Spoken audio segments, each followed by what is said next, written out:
Senhoras e senhores, voltamos com a nossa segunda parte, com essa honrosa presença que nós temos aqui do Dr. Facchineto e esses excelentes esclarecimentos que ele está dando, esclarecimentos necessários que os veículos de comunicação divulguem, porque eles ficam lá como se estivessem protegidos de tudo quanto é lado, quando eles estão lá recebendo bala e tiro de tudo quanto é maneira, né, doutor? De certa forma é isso. Exatamente. Eu lhe pergunto, por improbidade administrativa, se entende a consequência da violação do dever constitucional de probidade que se relaciona intimamente com o princípio da moralidade administrativa?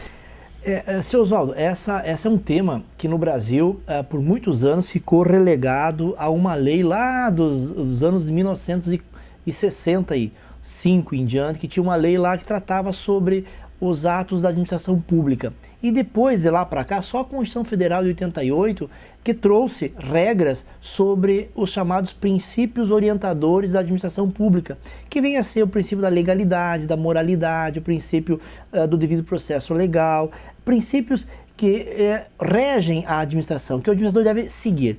Quando esses princípios não são seguidos, a Lei 8.429 de 92 trouxe um rol de atividades que caracteriza o que nós chamamos de improbidade, ou seja, falta de probidade, falta de cuidado com a coisa pública.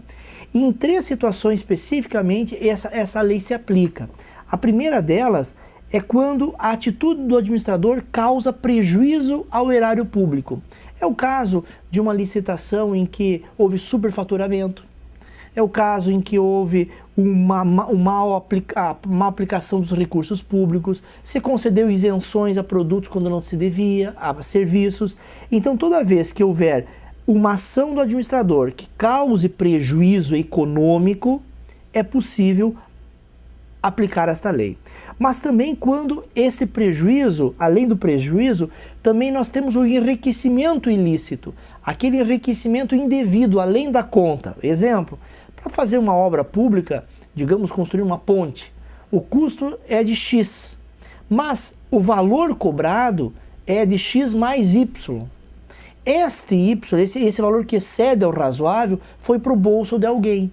É a tal da corrupção, da propina. Quando isso está caracterizado e o administrador, de alguma forma, se beneficiou, ele também responde por atos de improbidade. E a terceira hipótese é quando o administrador não cuidou e não cumpriu os princípios da administração. Então ele fez uma licitação e não deu publicidade, ele não seguiu a lei que diz que devem ser observados tais requisitos, ele dispensou um requisito. Então, quando atenta contra os princípios da administração pública, é quando o administrador deixa de cumprir a legalidade, a boa-fé no processo administrativo, quando ele age com o objetivo de beneficiar alguém e em detrimento de outro, aquelas perseguições, muitas vezes, políticas, que são usados para prejudicar alguém ou beneficiar alguém. Esta Lei 8.429, de 1992, foi o grande instrumento que nós vimos nos últimos 20 anos, vários processos de impacto nacional de combate à corrupção. Era a única ferramenta que se tinha de combate à corrupção. Mas era o combate à corrupção contra o gestor público, o administrador público. Era muito difícil conseguir atingir outro lado da corrupção, que é o lado do corruptor. Quando nós temos uma corrupção, nós sabemos alguém corrompe e alguém é corrompido. A lei da improbidade administrativa atingia o administrador e indiretamente quem corrompia. E aqui havia necessidade de se fazer uma prova de que esta violação desses preceitos foi praticado com a intenção de violar. Não bastava um mero erro, um mero equívoco. O administrador precisa estar convicto, consciente de que quer violar uma lei, que quer prejudicar um adversário, que quer enriquecer ou que quer causar prejuízo ao erário. Do contrário, não se aplica a lei.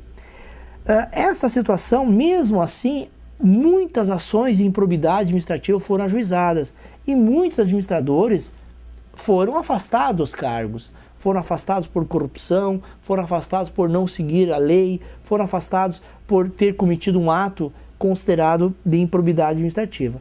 E isto vem se aplicando nos últimos anos, de maneira que o Ministério Público se transformou na grande instituição que investiga e que processa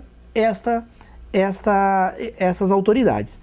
Há um detalhe importante e uma confusão muito recorrente, seu Oswaldo, que é a seguinte: a lei de improbidade administrativa, ela é de caráter penal, criminal ou de caráter civil? O que isso interessa ao telespectador?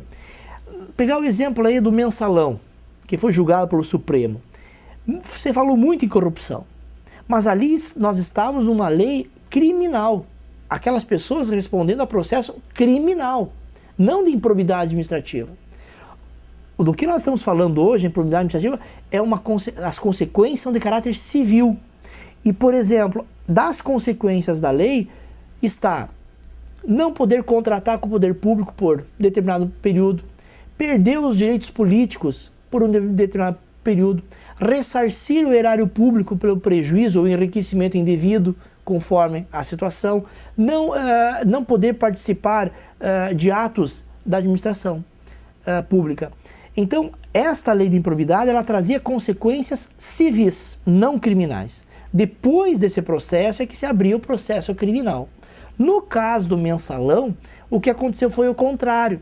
Primeiro se processou os fatos lá que o Supremo veio analisando nos últimos anos pelo viés essencialmente criminal. Então, a lei de improbidade administrativa, ela busca consequências de caráter civil, não criminal. Por isso que tanto os promotores como os juízes de primeiro grau que são os competentes para investigar e julgar esses casos, mesmo quando envolvem um prefeito, né? Agora, o crime praticado pelo prefeito, quem julga é o tribunal. Então, é importante deixar claro que quando se fala em improbidade administrativa, está se falando em consequências de caráter civil e não criminal, né? E isso faz uma importância muito grande porque a prova num processo civil, ela é diferente de uma prova no processo criminal, no que se refere à sua qualidade, à sua profundidade, né? Então, muitas vezes, um fato civil tu prova apenas com documentos. Já no criminal, tu vai precisar, eventualmente, uma outra prova mais consistente. Mas, a lei de improbidade administrativa, eu posso lhes dizer, assim, com muita segurança, que ela foi uma linha divisória no combate à corrupção no Brasil. Desde 92 até hoje, então nós estamos há 22 anos desta lei, nós já temos um número muito expressivo de ações ajuizadas, aqui em Lajeado, inclusive, com várias sentenças procedentes, no sentido de afastar ou de obrigar o administrador a ressarcir o dano praticado contra a administração pública. Com todo esse esclarecimento que o senhor está dando, e essas coisas, naturalmente, eu acho que o político tem que entender, ou tem que ser assessorado para que entenda isso, como é que o senhor vê tanto crime ainda nesse campo? É inocência? Não. Sacanagem? O quê? Eu atribuo isso a dois fatores, dentre tantos, mas dois especialmente. Primeiro, a nossa máquina administrativa está baseada num alto índice de burocratização. A burocracia, ela é o fermento da corrupção. Quanto mais burocracia nós tivermos para ir lá na prefeitura, protocolizar um documento e obter a autorização para cortar uma árvore, para pedir a roçada na rua, para coisas singelas ou para coisas significativas, por exemplo, quanto mais burocrático for a parte administrativa, mais chance nós vamos ter da corrupção. Isso é um aspecto.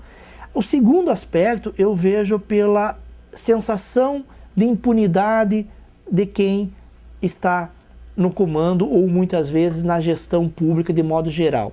Não estou aqui dizendo que todos têm essa sensação, mas paira sobre a média da consciência nacional, digamos assim, uma ideia de que eu posso levar vantagem nesse ou naquele assunto que não vai dar em nada, que ninguém vai ficar sabendo, que ninguém tem condições de descobrir, né?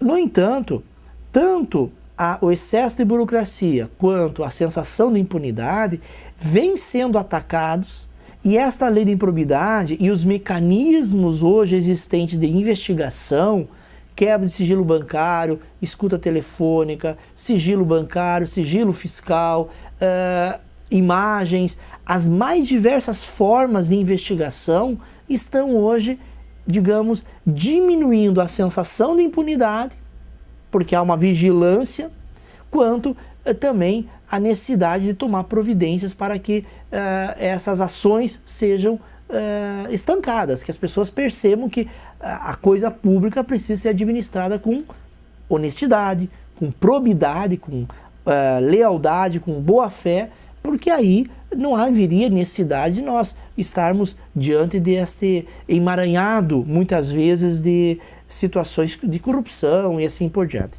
E até depois nós podemos comentar sobre uma nova lei que foi recentemente editada, que procura também fechar um pouco mais a prova. Vamos deixar para depois mesmo, porque nós chegamos no nosso ponto final e é uma pena, porque isso é um assunto que sempre tive muita vontade de poder levar aos telespectadores, e agora o senhor nos dá essa oportunidade magnífica. E dizer a todos, lhe agradecer em primeiro lugar, dizer que nós vamos voltar pelo menos uma vez por mês, não é, doutor Facchineto, para nós conversar sobre esse assunto, para esclarecer a população, ficar sabendo de tudo isso. Eu lhe agradeço profundamente o seu tempo também, que o senhor tirou para vir nos prestar esse tema aí, que tanto agrada e tanto tem necessidade de que seja conhecido, e espero que voltem a nos ver e nos ouvir no próximo mês, numa segunda-feira. Muito obrigado. Obrigado.